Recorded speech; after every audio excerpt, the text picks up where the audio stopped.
And then there is the distraction of comfort. Exodus 16, 2 through 3. We see the Israelites, and they longed for Egypt when God was leading them to the promised land. The enemy loves to distract us by making us look to the past and making it look better than what we've got now. The Israelites were romanticizing what had happened in Egypt.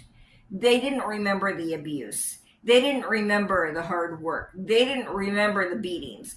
They only remembered the food that was there. And they weren't having to eat manna. They weren't having to eat quail. They probably were not having to camp out in the wilderness. They probably didn't have to sleep in tents. I don't know what was going on there, but they didn't remember the trauma that they had been through. Instead, they only were looking at the trauma that they had here.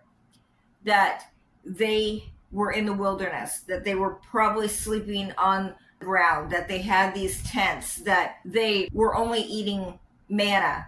And at one point they were eating quail as well. But they were only looking at their trauma now. They didn't remember the trauma in the past. They didn't remember that the past wasn't as good as they remembered it to be. But the devil has a way of making you think that there is no future for you. There is nothing better than what you've got. This is your lot in life.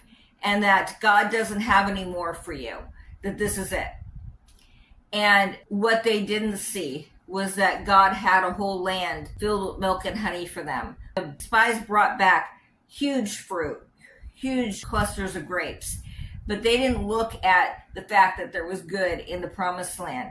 They just knew that they were in the wilderness and they could only see what was in front of them. And they romanticized the past so that they thought that if they went back to Egypt, if they went back to being beaten, that they would have a better life. And they didn't realize that their better life was in the future.